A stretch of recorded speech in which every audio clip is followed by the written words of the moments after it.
어떤 메소드가 자기 자신을 스스로 호출하는 것, 이것을 재기적 메소드라고 얘기를 합니다.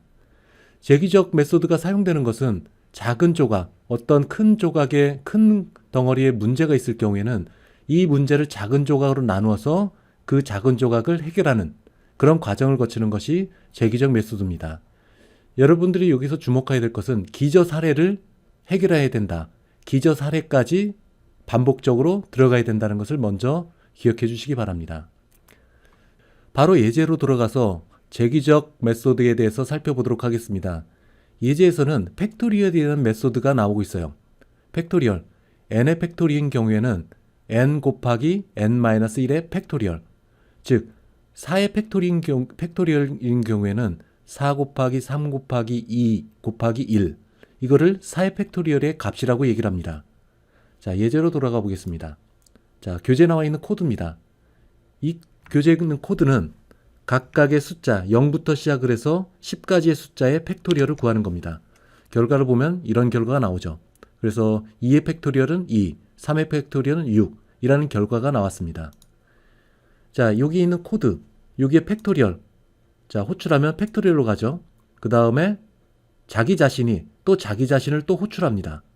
자, 이런 과정을 설명을 하기 위해서 코드를 좀 더 단순화시키도록 하겠습니다. 반복문은 제거를 하고,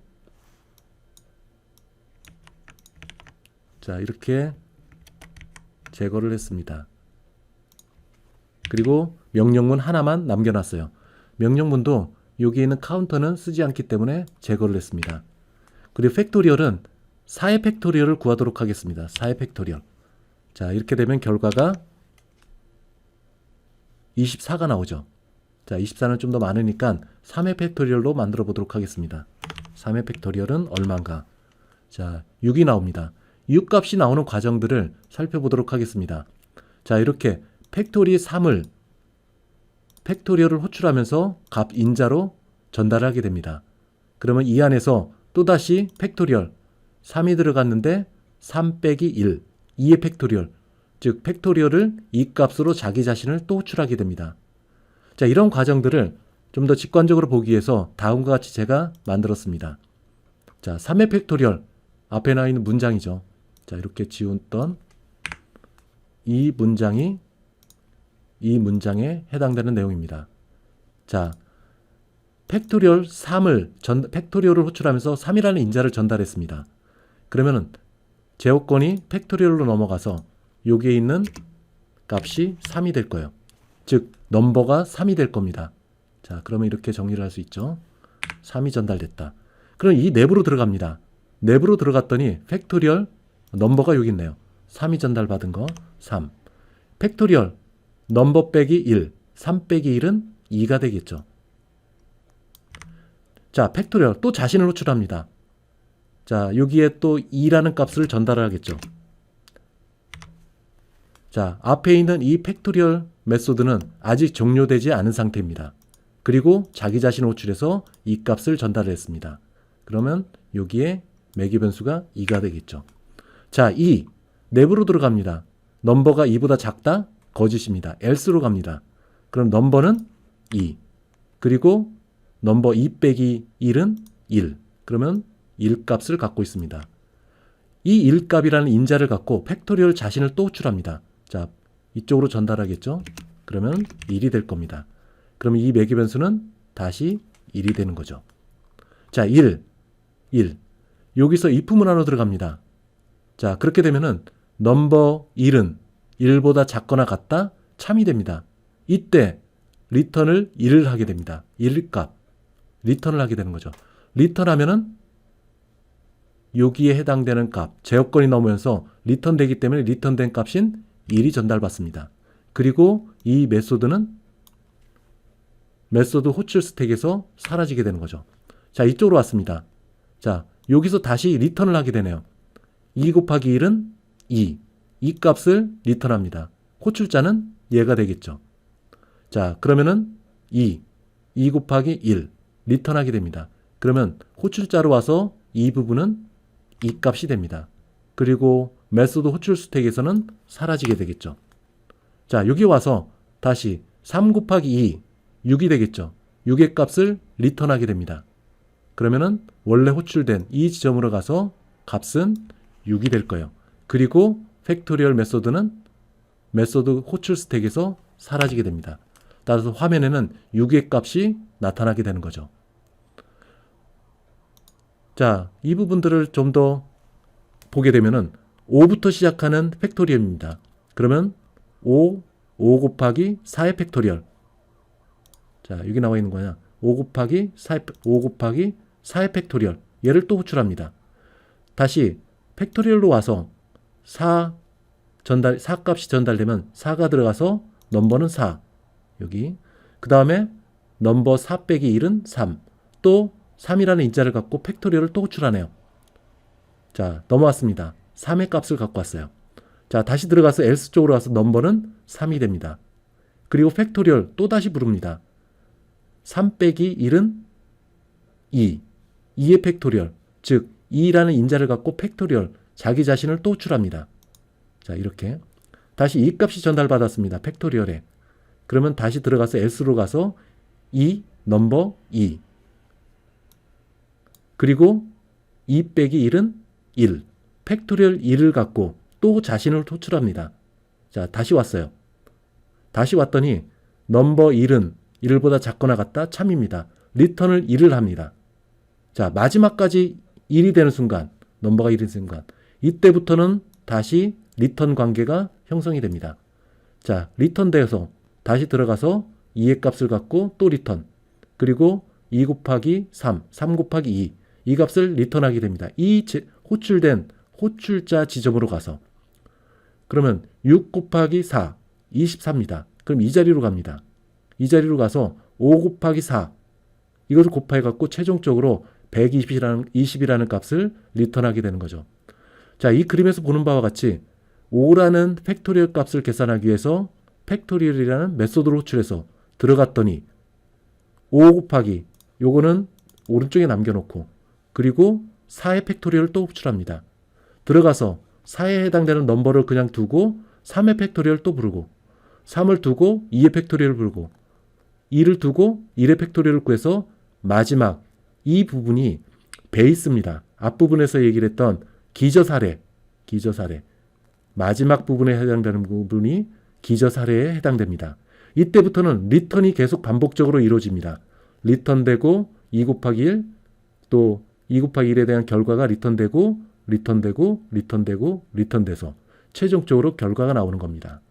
이렇게 작은 조각을 분리해서 이렇게 리턴해서 최종 결과를 얻는 것. 이게 재기적 메소드의 개념입니다. 자, 앞에 부분은 설명이 됐고, 자, 이런 실제 코드를 보면서 좀 더 설명을 해보도록 하겠습니다. 자, 코드에서 강의 노트에 있는 것처럼 5의 팩토리얼을 찾아보도록 하겠습니다. 5의 팩토리얼. 그럼 어떻게 진행되는지 제어권의 흐름에 따라 살펴보겠습니다. 12번째 브레이크 포인트, 그리고 팩토리얼, 이 내부로 들어가서 여기에 if에 해당되는 부분, 그리고 if의 끝, else 쪽에 해당되는 부분, 시작 부분, 끝 부분, 그리고 종료되는 28번째 줄, 이렇게 브레이크 포인트를 넣습니다. 자, 제어권의 흐름에 따라 한번 살펴볼까요? F5를 눌러보겠습니다. 자, 제어권이 12번째 줄, 즉 팩토리얼 5라는 값을 호출하는 것, 이 부분에 위치하고 있어요. 자, 여기서 보게 되면은 여러분들 주목해야 될 것이 메소드 호출 스택을 봐야 됩니다. 여기 메소드 호출 스택. 자, 뭐가 있나요? 테스트 팩토리얼 메인 메소드, 즉 현재 메소드 호출 스택에는 메인 메소드가 올려져 있습니다. 자, 이 상태에서 다음 제어권으로 이동을 하겠습니다. F5. 자, F5를 이동을 했더니 이쪽으로 들어갔습니다. 기존에 있던 메인 메소드는 메소드 호출 스택의 제일 밑에 깔려 있네요. 그리고 현재 팩토리얼이라는 메소드를 호출했습니다. 그 값은 5라는 값을 갖고 팩토리얼을 호출했어요. 자, 여기서 5라는 값을 갖고 있기 때문에 else 쪽으로 갑니다. 그 다음에 제어권이 어디로 가나 볼까요? 자, 여기다 26번째 줄도 추가로 하도록 하겠습니다. 자, F5를 누릅니다. 제어권이 26번째 줄로 왔습니다. 그 다음에 어디로 가나 볼까요? 현재 넘버는 5입니다. 그리고 팩토리얼을 5 빼기 1, 4의 값을 갖고 팩토리얼, 자기 자신을 다시 호출하게 될 거예요. F5를 눌러보겠습니다. 자, 그리고 메소드 호출 스택 한번 자세히 한번 주목할 필요가 있어요. 자, 현재는 2개가 있습니다. F5를 눌러봅니다. 자, 팩토리얼 이 메소드를 다시 밑에 눌렀습니다. 이전에 있던 이 메소드는 넘버가 5고 그리고 팩토리얼 4 이걸 호출했던 지점입니다. 그리고 그 위에 있는 것은 4의 값을 갖고 팩토리얼을 호출해서 들어간 부분입니다. 팩토리얼 이전에 불렀던 것은 메소드 호출 스택의 밑에 내려가 있죠. 자, 현재 넘버 4의 값을 갖고 팩토리얼을 메소드를 호출했습니다. 자, 다음 번으로 넘어가겠습니다. F5. 자, 그 다음에 여기서 어떻게 되느냐? 메소드 4 곱하기 팩토리얼 4 빼기 1 3을 다시 호출합니다. 3이라는 인자를 갖고 팩토리얼 메소드를 다시 호출할 거예요. F5를 눌러봅니다. 자, 하나가 더 추가됐죠. 제일 상단에 있는 것은 넘버 3을 가지고 팩토리얼을 호출했던 부분입니다. 그리고 그 밑에 있는 것은 넘버가 4를 갖고 팩토리얼을 호출했던 것. 그리고 그 아래는 넘버가 5라는 값으로 팩토리얼을 호출했던 것. 이게 차례차례 누적돼서 밑으로 들어갑니다. 자, 여기서 F5를 한 번 더 눌러봅니다. 자, 이쪽으로 왔죠. 그 넘버는 현재 3. 그리고 넘버 3 빼기 1은 2. 다시 F5를 눌러봅니다. 자, 또 하나가 누적이 됐죠. 제일 상단에 있는 것은 마지막에 호출했던 것. 팩토리얼 2에 대한 팩토리얼 메소드를 호출한 겁니다. 자, 현재 제어권이 있는 이 지점, 즉 넘버가 2에 대한 팩토리얼을 호출했던 것, 그것이 최상단에 위치하고 있어요. 다시 F5를 누릅니다. 자, 눌렀죠. 다음에는 넘버가 2는 그대로 놓고 곱하기 팩토리얼 1로 만들어서 다시 자기 자신을 호출하게 될 겁니다. F5를 누릅니다. 자, 하나가 더 누적이 됐죠. 이때는 팩토리얼 1을 갖고 팩토리얼 메소드를 호출한 겁니다. 자, 넘버가 1, else 쪽으로 들어갑니다. 자, 이때 들어가서 리턴을 하게 될 거예요. 자, 22번째 줄로 브레이크를 뒀습니다. 자, F5. 자, 이쪽으로 왔죠. 자, 여기서 여러분들 주목할 필요가 있습니다. 최상단에 있는 2를 가지고 팩토리얼을 호출했던 이 부분이 팝될 겁니다. 즉, 메소드 호출 스택에서 사라지게 될 거예요. 그럼 제어권이 어디로 갈까요? 이 아래에 있는 이 넘버 2를 갖고 팩토리얼 호출했던 그 지점으로 이동을 하게 될 겁니다. 자, F5를 눌러보겠습니다. 제일 상단 이 부분 잘 주목하세요. F5. 자, 제어권이 끝으로 왔습니다. 이제 사라질 겁니다. F5. 자, 하나가 없어졌습니다. 팩토리얼 1이라는 인수를 갖고 호출했던 그 부분이 사라졌습니다. 그리고 다시 제어권이 이쪽 끝으로 왔습니다.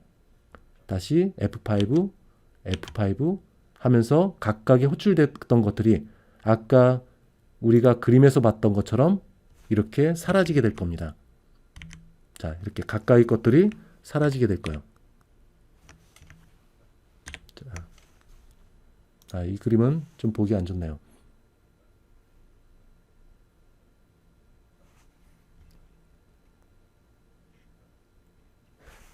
다시 F5를 눌러보겠습니다.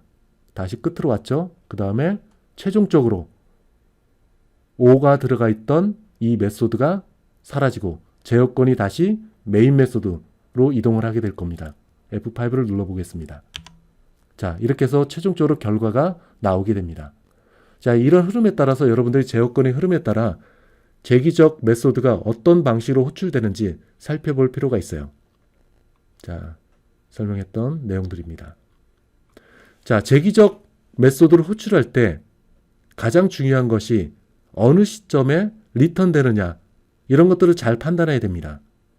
그렇지 않고 기저 사례를 누락할 경우, 즉 아까 나왔던 기저 사례라는 것은 여기 있는 1에 리턴되는 부분, 그래야 차곡차곡 리턴돼서 올라가게 될 겁니다. 즉 리턴되는 출발점, 이게 기저 케이스에 해당됩니다. 기저 사례. 자, 기저 사례를 잘 설정해야지 그렇지 않은 경우에는 무한 반복이 이루어질 수가 있게 됩니다. C샵에서 타입은 값에 의한 타입 그리고 참조에 의한 타입 이 두 가지 카테고리로 나누고 있습니다. 우선 값 타입인 경우에는 인티저, 더블, 데시멀 이런 타입들은 모두 값 타입들입니다. 자, 값 타입 변수에는 해당 타입의 값들이 들어가 있어요. 자, 그림을 볼까요? 정수형의 카운트라는 변수를 만들었습니다. 그렇게 되면은 시스템에 있는 메모리를 인티저 크기만큼 빌려오게 됩니다. 이 빌려온 이 공간에 7이라는 값으로 초기화를 했어요. 따라서 여러분들은 카운트라는 변수 이름을 통해서 이 메모리에 접근해서 그리고 그 안에 있는 7이라는 값을 읽어오거나 또는 이 값을 변경할 수가 있게 됩니다. 참조 타입의 변수는 주로 객체를 의미합니다. 자, 참조 타입 변수에는 데이터가 저장된 위치, 즉 객체를 만들어 메모리상의 어떤 특정 위치에 만들어 놓은 그 위치에 대한 주소를 갖고 있는 것이 이 객체 변수가 하는 역할입니다. 자, 그림을 한번 볼까요? 자, my account라는 객체를 만들 겁니다. 우선 메모리상의 어카운트 크기만큼 어카운트 클래스에 있는 멤버들을 집어넣을 만큼 공간을 확보를 하게 되는 거죠. 이렇게. 자, 그런 다음에 2단계에서는 어카운트 클래스에 있는 모든 멤버 이것들을 이 객체 내에 복사를 해서 넣게 됩니다. 그런 다음에 생성자를 호출해서 객체 내에 있는 멤버들, 인스턴스 변수와 같은 멤버들의 값을 초기화를 하게 될 거예요. 어쨌든 메모리상의 어떤 특정 위치에 이 객체를 위한 공간이 마련되어 있다는 것을 의미합니다. 그리고 my account는 객체입니다. 좀 더 정확하게는 객체 변수. 이 변수에는 메모리상의 객체가 만들어 놓은 그 메모리의 주소, 그 주소를 my account 객체 변수가 갖고 있게 되는 거죠. 따라서 my account를 호출하게 되면은 이 객체 변수 내에 있는 주소를 따라가고 주소에 있는 객체를 접근할 수 있게 되는 겁니다. 자, 앞에서 설명했던 것 마냥 my account는 객체 변수다. 그 변수는 메모리상에 만들어 놓은 객체 주소를 포함하고 있게 됩니다. 따라서 my account를 이용을 하게 된다면 그 객체 변수의 주소를 따라가서 그 객체 변수에 있는 멤버들을 접근하게 되는 거죠. 자, 참조 타입의 인스턴스 변수, 그러니까 참조 타입의 객체 이런 것들이 해당되겠네요. 자, 디폴트로 널로 초기화됩니다. 그리고 스트링인 경우에는 널인 경우에 변수를 이렇게 따옴표 2개 그리고 string.empty 이렇게 표시를 하게 됩니다. 자, 참조 타입의 변수는 널인 경우에는 메모리상의 주소를 갖고 있지 않다는 의미를 갖고 있습니다. 자, 다시 한번 얘기하면 참조 타입의 객체 변수는 만약에 널인 경우에 그것은 메모리상의 어떤 특정 위치를 가리키고 있지 않다라는 것을 의미하여 반면에 string 같은 경우는 문자가 포함되어 있지 않다는 것을 의미합니다. 자, 그림에서 설명한 것들이고요. 그 다음에 변수 타입, 즉 변수가 있을 거고 단순 타입에 대해서 변수가 있을 거고 이렇게 변수가 있을 거고 객체인 경우에는 객체 변수라고 의미를 갖고 있습니다. my account는 객체 변수. 자, 단순 타입의 목록들은 브록 B를 보고 이놈 타입, 열거형 타입, 스트럭처 타입 이거는 10장에서 소개를 할 겁니다. 어쨌든 정리를 해보면은 클래스로부터 만들어진 객체 이름은 정확하게 객체 변수다. 즉 객체가 만들어 놓은 메모리상의 특정 주소를 포함하고 있는 그런 것을 객체 변수라고 얘기를 합니다. 모든 앱은 앱이 수행되면서 데이터 값을 생성을 하고 그 데이터 값을 전달을 해서 원하는 문제를 해결하게 됩니다. 자, 이와 같이 데이터 값을 전달하는 방식은 두 가지 방식이 있습니다. 첫 번째는 할당 연산자를 쓰는 방법입니다. 즉, 할당 연산자를 기준으로 오른편에 있는 값을 읽어서 왼편의 변수의 값을 저장하는 방식. 그게 첫 번째입니다. 두 번째로는 메소드를 호출하면서 인수를 메소드의 매개 변수에 전달하는 방식. 이게 두 번째 방식입니다. 대부분은 할당 연산자 또는 메소드의 인수를 전달하는 방식. 이 두 가지 방식을 채택을 하고 있어요. 그 가운데 메소드의 인수를 전달하는 방식은 보시는 바와 같이 값에 의한 전달 그리고 참조에 의한 전달 두 가지 방법이 있습니다. 자, 이해를 살펴보기 위해서 우리가 동영상을 시작을 하면서 만들었던 솔루션 챗 07 이쪽으로 들어가서 프로젝트를 하나 만들어 보도록 하겠습니다. 자, call by ref demo라는 프로젝트를 만들었어요. 이 안에 date라는 클래스를 정의를 했습니다. date에는 month, day, year 자동 구현 프로퍼티가 있네요. 두 번째로는 생성자가 있습니다. 그리고 각각의 자동 구현 프로퍼티에 있는 값을 읽어와서 화면에 출력하는 메소드. 그리고 마지막 부분에는 제가 하나를 더 추가를 했습니다. get by reference라는 메소드를 하나를 생성을 했어요. 자, 이게 매개 변수에는 ref param 이 매개 변수 하나만 존재를 합니다. 자, 외부에서 ref param이라는 객체를 만들어서 전달하게 되면은 그 객체 내에 있는 month, day, year를 읽어서 다시 이 객체 내에 있는 month, day, year의 값을 할당하는 겁니다. 즉 외부에서 객체를 만들어서 그 안에 있는 매개 변수 또는 자동 구현 프로퍼티 이 값을 읽어서 객체 내에 month, day, year로 값을 할당하는 자, get by reference입니다. 조금 전에 만든 date라는 클래스를 이용해서 객체를 한번 만들어 보겠습니다. 메인 메소드 안에 이렇게 date1이라는 객체를 하나를 만들었어요. 자, 우선 객체를 만들기 이전에 month, day, year라는 지역 변수에 7, 4, 2004 이 값을 할당을 했습니다. 자, 보시는 바와 같이 앞에서 강의 노트에서 설명한 것과 마냥 데이터 값을 전달하는 방식은 두 가지가 있다고 했습니다. 첫 번째는 할당 연산자를 이용해 갖고 전달하는 방식이 있다고 했어요. 자, 요게 보이는 것 마냥 이 할당 연산자의 오른쪽에 있는 값을 읽어서 왼편의 지역 변수의 값을 기록을 하는 것. 이게 값을 이용을 해 갖고 전달하는 방식입니다. 자, date1이라는 객체를 만들면서 date1에 복사된 생성자를 호출합니다. 그 생성자는 month, day, year. 앞에서 정의한 이 지역 변수를 인수로 해서 생성자를 호출하게 됩니다. month, day, year라는 인수를 갖고 생성자를 호출해요. 호출하는 지점으로 가볼까요? 자, 생성자 여기 있습니다. 자, 조금 전에 인수로 전달한 month, day, year 이거는 컴파일러는 내부적으로 다음과 같이 처리를 하게 됩니다.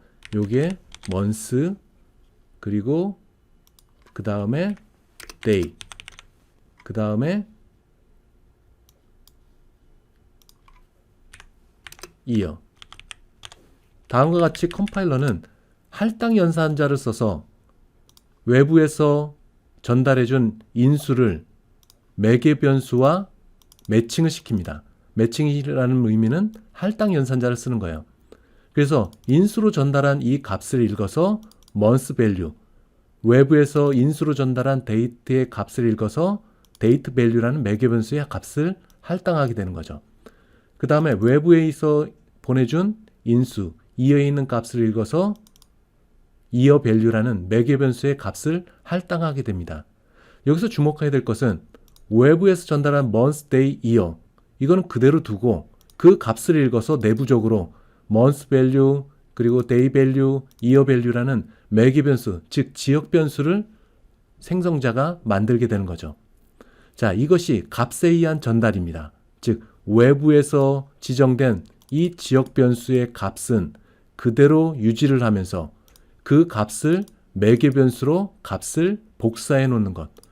인수를 읽어서 매개 변수에 복사해 놓고 인수를 읽어서 매개 변수에 복사를 해 놓고 그 복사된 값들을 각각 다시 month, day, year라는 프로퍼티의 값을 할당하게 됩니다. 자, 보시는 바와 같이 이러한 경우를 값에 의한 전달이라고 얘기를 하고 있어요. 자, 그 다음에 자, 이 값을 한번 출력을 해볼까요? 이거는 내부적으로 처리하는 거라서 눈에 보이지 않고 처리를 하게 됩니다. 컴파일러가 외부에 있는 인수를 매개 변수와 매칭하는 과정에서 할당 연산자를 만든다. 즉 할당 연산자를 만들어서 적용하는 것을 값에 의한 전달이라고 얘기를 합니다. 자, 여기 있는 것을 구동을 시켜 보겠습니다. 자, 이렇게 초기에 지정된 이 값들이 화면에 출력이 된 걸 볼 수 있어요. 자, 이렇게 변수를 이용을 해갖고 메소드, 즉 여기서 메소드는 생성자에 대한 메소드겠죠. 생성자도 메소드의 일종이라고 얘기를 했습니다. 자, 이렇게 전달하는 방식이 있어요. 자, 두 번째 방법은 참조에 의한 전달이라고 할 수가 있습니다. 자, 데이트2라는 객체를 만들었어요. 똑같이. 그리고 일반적으로 하는 것처럼 12, 25, 2009 이 값을 전달을 했습니다. 그리고 이걸 한번 출력을 해볼까요? 출력을 해보도록 하겠습니다.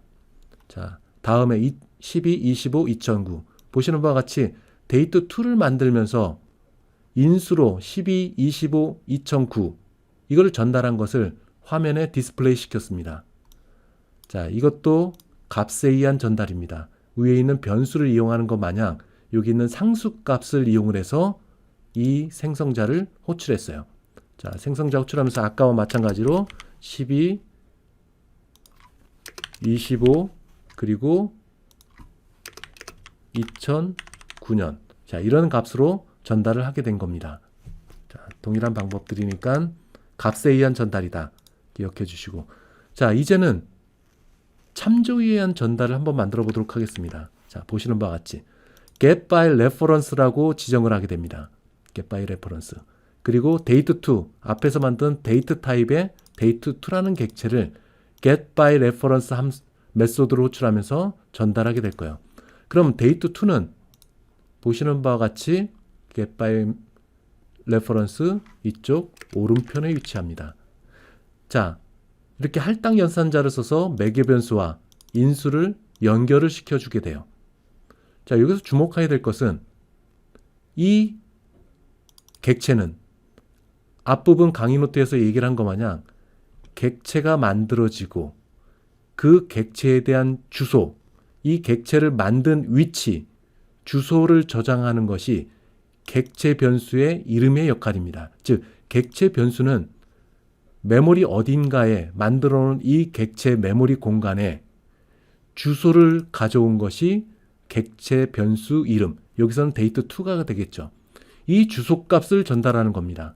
주소값. 어딘가에 만들어 놓은 이 객체의 주소값을 전달하게 됩니다. 그럼 얘도 마찬가지로 이렇게 할당 연산자를 적용하게 되면 ref 파람이라는 것은 date2가 저장한 메모리상의 주소를 가져오는 겁니다. 주소값을 할당받는 거예요. 주소값. 자, 이쪽으로 내려와서 ref 파람 어딘가에 있는 이 메모리 공간 조금 전에 만들어 놓은 요 20번째 줄에서 만들어 놓은 이 객체 내에 메모리 공간 내에 그 객체의 주소를 가지고 있는 것. 이게 date2라고 얘기했어요. 따라서 이 date2 이 주소를 다시 ref 파람이라는 곳으로 할당을 하게 됩니다. 그러면 그 주소는 date2도 갖고 있고 ref 파람도 갖고 있겠죠. 어쨌든 ref 파람, date2 이것은 모두 앞부분 date2라는 객체를 만든 메모리상의 주소를 갖고 있습니다. 그 주소, 자, ref 파람, 그 주소를 따라갑니다. 그러면 그 주소를 따라가다 보면은 여기 12, 25, 2009 이 멤버를 갖고 있는 메모리상의 특정 위치의 주소를 date2가 갖고 있죠. 그 주소를 찾아갑니다. ref 파람, 그리고 그 주소 내에 있는 점, 그리고 months라는 프로퍼티, 값을 읽어와요. 그리고 그 값을 months에 저장을 하게 됩니다. 두 번째, ref 파람이라는 주소, 따라가서 date라는 객체 내에 있는 date라는 프로퍼티 값을 읽어와서 객체 내 프로퍼티로 할당을 하게 됩니다. ref 파람, 주소를 따라갑니다. 어디서 만든 것?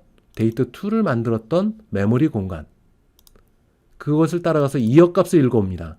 그 이역값을 현재 객체의 값을 저장을 하게 되는 거죠.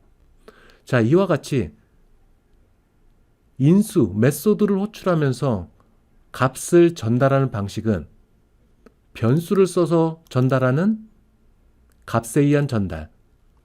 두 번째로는 객체 이름을 써서, 즉 객체의 이름이라는 것은 참조를 의미합니다. 참조의 주소. 자, 그 주소를 전달하는 방법. 그것이 참조에 의한 전달입니다. 자, 다시 강의 노트로 돌아가겠습니다. 자, 인수로 값을 전달할 때는 인수값이 복제돼서 함수로 전달이 됩니다. 자, 여기 있는 거 마냥 여기에 인수로 전달했을 때, 값에 의한 전달을 했을 때 이 값은 month, day, year 이 값과 동일한 매개 변수를 복사를 하는 거예요.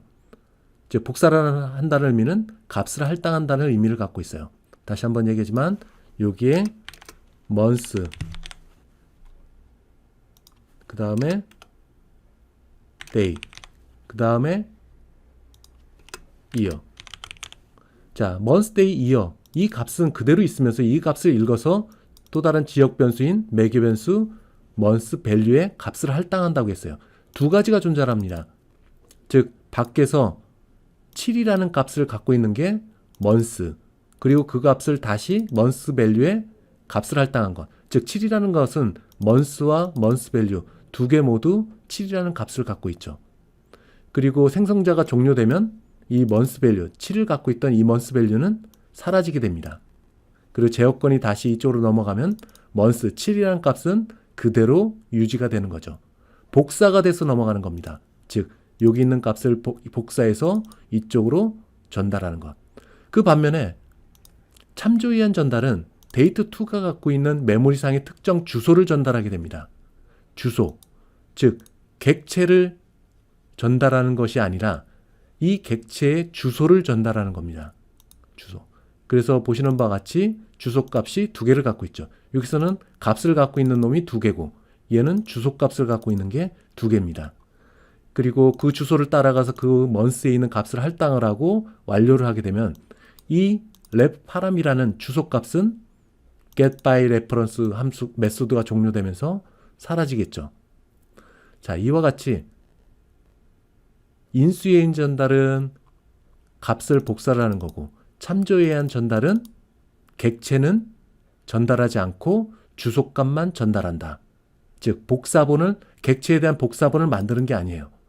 객체에 대한 주소를 가져와서 그 주소를 따라가서 쓰는 겁니다. 객체를 복사를 하는 게 아니라 주소값을 복사를 한다는 것. 여러분들이 꼭 기억해 주시기 바랍니다. 강의 노트로 돌아가서 메소드를 호출할 때 인수를 값으로 전달할 때 인수의 값은 복제된다. 복제돼서 메소드로 전달되게 됩니다.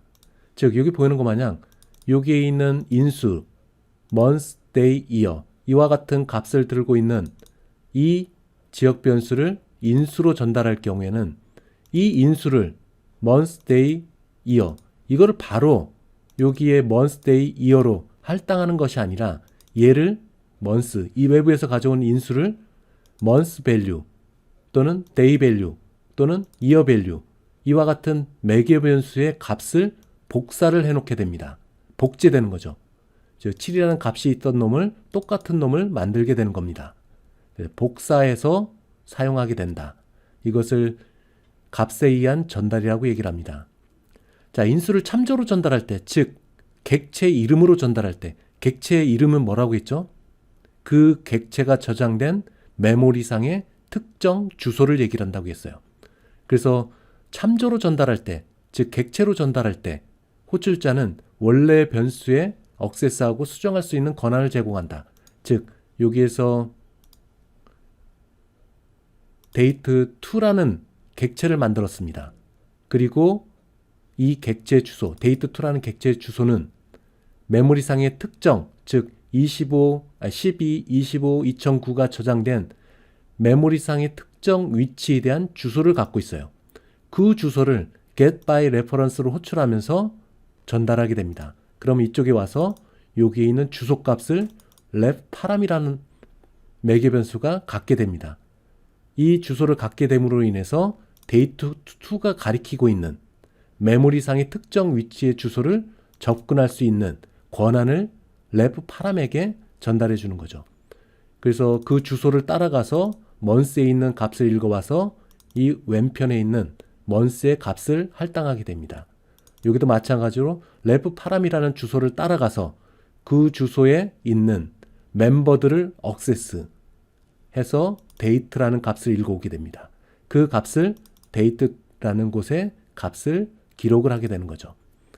자, 이와 같은 방식으로 값에 의한 전달, 참조에 의한 전달, 이렇게 두 가지로 앱은 데이터를 전달하게 됩니다.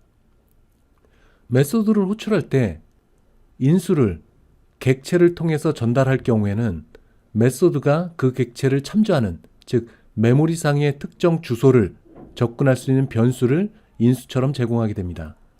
즉 여기서 보는 바와 같이 앞부분에서 date2라는 객체 이름을 사용했어요. 즉 12, 25, 2019 이 값을 갖고 있는 메모리상의 특정 위치의 주소를 date2가 갖고 있는 겁니다. 그 주소를 getByReference라는 메소드로 호출하면서 전달하게 되는 거죠. 즉 조금 전에 얘기했던 것 마냥 12, 25, 2009 이 객체를 저장한 메모리상의 위치가 있습니다. 그 위치를 date2가 주소를 갖고 있는 거죠. 그 주소를 접근할 수 있는, 즉 참조할 수 있는 주소를 전달하게 되면 이 주소, 인수로 전달받은 이 주소, 메모리상의 특정 주소를 갖고 있는 이 인수, 그것을 ref 파람이라는 매개 변수의 값을 할당하게 되는 겁니다.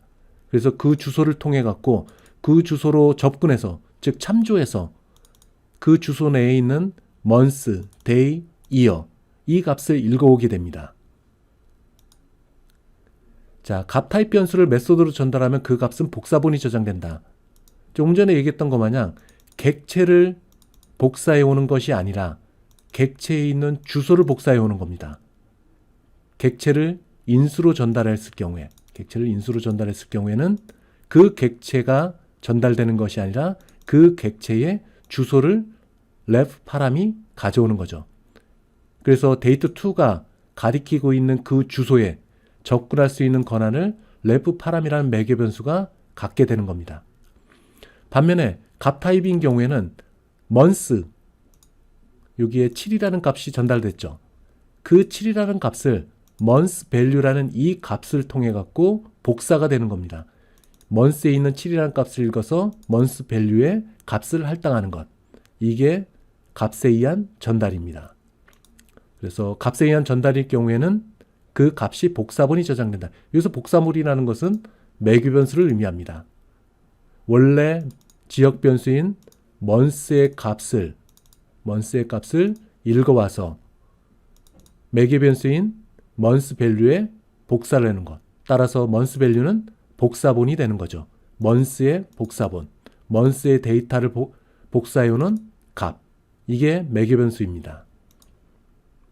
참조 타입의 변수를 매개 변수에 전달하면, 즉 객체 이름을 인수로 해갖고 메소드를 호출하게 되면은 객체를 참조하는, 즉 객체 메모리상의 어떤 특정 주소를 주소를 복사해 오는 것이 됩니다.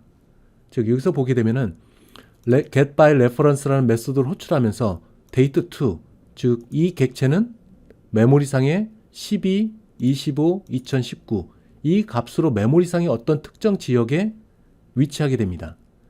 그 주소를 date2가 접근해 오는 거죠. date2에는 조금 전에 12, 25, 2019 이 멤버들이 저장된 메모리상의 주소를 얘가 가져오는 겁니다. 그 주소를 ref 파람 이쪽으로 할당하라는 거예요.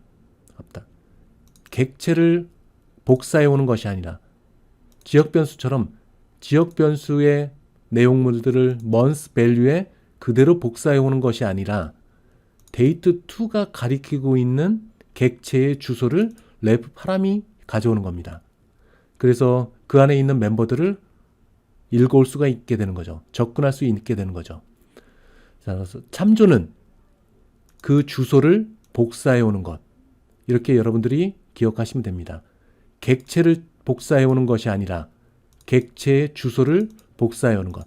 따라서 참조, 즉 조금 전에 나왔던 것 마냥 객체 이름은 값에 의한 전달이 됩니다. 즉 여기 있는 것 마냥 주소를 복사해 오는 것. 주소의 값을 레프 파람이 복사해 오는 겁니다. 객체를 복사해 오는 것이 아니라.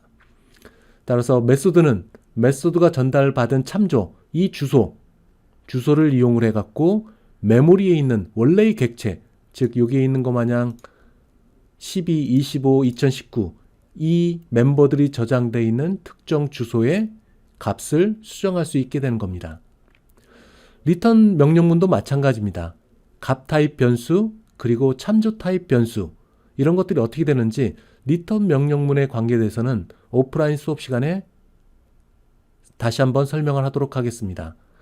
여러분들이 기억할 것은 지역 변수는 값에 의한 전달 그리고 객체는 참조 즉 참조에 의한 전달 즉 주소값에 의한 전달이라는 걸 여러분들이 꼭 기억해 주시기 바랍니다.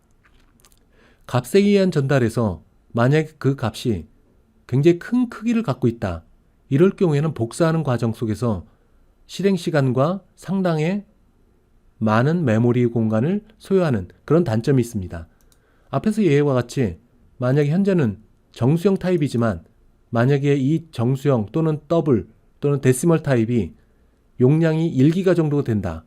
그러면 1기가 정도 되는 것을 이쪽에서 값을 할당할 때, 즉 복사본을 만들 때 굉장히 많은 시간과 메모리 공간이 필요하게 됩니다. 반면에 매개 변수가 참조에 의한 전달을 받았을 때, 즉 데이트 2에 있는 주소값만 가져오는 경우, 이 경우에는 속도가 좀 더 값에 의한 전달에 비해 빠르게 되겠죠. 자, 여기에 나와 있는 것 마냥 참조에 의한 전달, 객체 주소를 메소드로 호출하면서 전달했을 경우 대용량의 객체를 복사할 때 발생하는 부하가 없게 됩니다. 왜냐하면은 객체 주소, 객체가 저장되어 있는 주소만 전달하기 때문에 객체 자체가 복사가 이루어지지 않고 좀 더 빠르게 진행될 수가 있게 됩니다.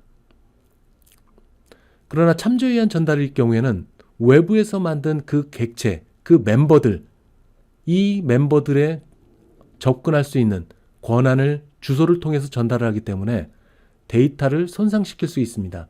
의도하지 않은 데이터 손실이 발생될 수 있다. 즉 주소값을 전달했기 때문에 REF 파람이라는 매개 변수는 데이트 2가 가리키고 있는 메모리에 접근할 수 있는 권한을 갖게 됩니다. 따라서 의도치 않게 이 getByReference 메소드 내에서 원래의 값을 의도치 않게 변경할 수 있는 그런 기회도 생기기 때문에 보안성에 있어서는 다소 취약하다고 볼 수 있어요. 앞부분에서는 메소드를 호출할 때 값에 의한 전달과 참조에 의한 전달 두 가지 방식이 있다고 얘기를 했습니다. 값에 의한 전달은 보는 것 같이 외부에서 즉 months라는 지역 변수로 선언되어 있는 이 값을 그 값과 동일한 month value 즉 복사본을 매개 변수에 만들어 놓은 겁니다. 원본은 메소드고 그 복사본을 매개 변수에 만들어 놓은 것.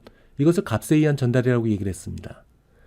그리고 외부에서 date2라는 객체의 주소, 즉 12, 25, 2019 이 메모리 공간이 있는데 이 공간에 대한 주소를 메소드로 호출하면서 인수로 전달한 경우 이 경우에는 매개 변수의 주소값이 저장되겠죠.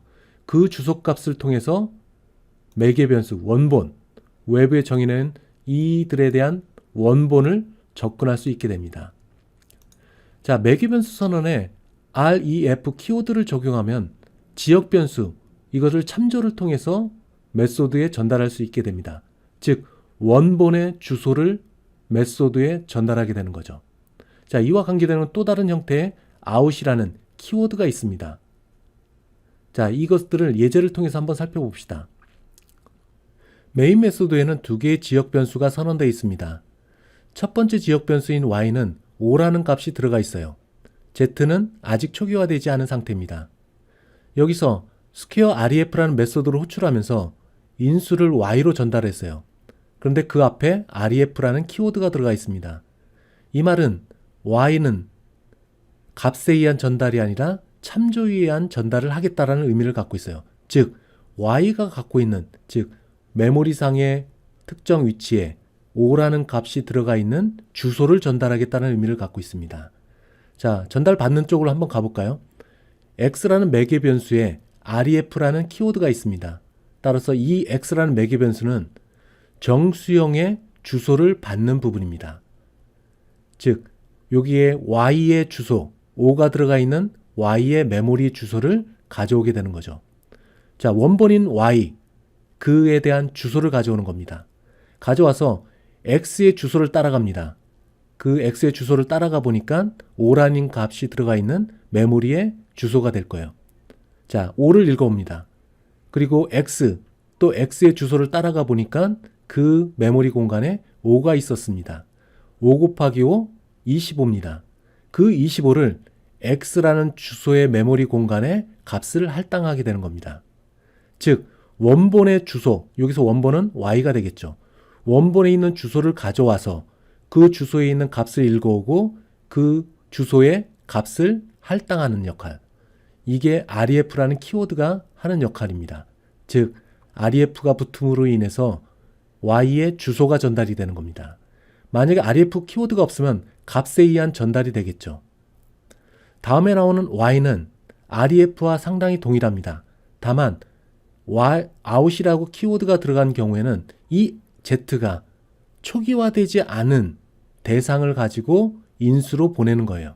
즉 앞부분에 선언되어 있어서 메모리는 만들어져 있지만 그 안에 값이 초기화되지 않은 경우, 그때 out이라는 키워드를 붙이게 됩니다.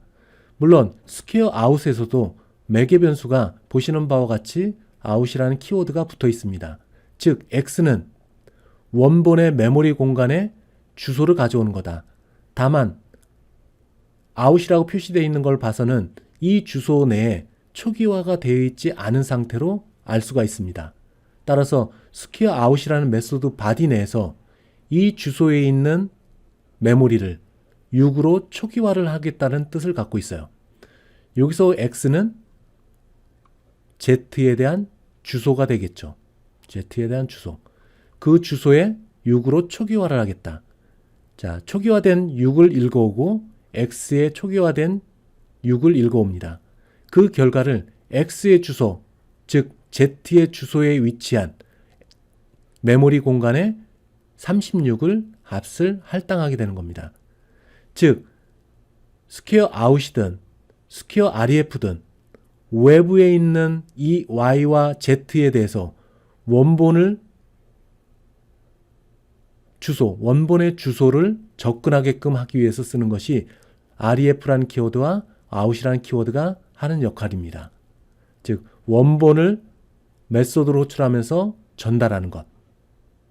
이것이 ref와 out이라는 키워드가 하는 역할입니다. 여기 있는 것처럼 스퀘어는 아무런 키워드가 없죠. 이 경우에는 값에 의한 전달이 됩니다. 그래서 이 안에서 각각의 값, 여기서는 y죠. y는 조금 전에 25라는 값으로 변경이 됐습니다. 원본이 25라는 값으로 변경이 됐어요.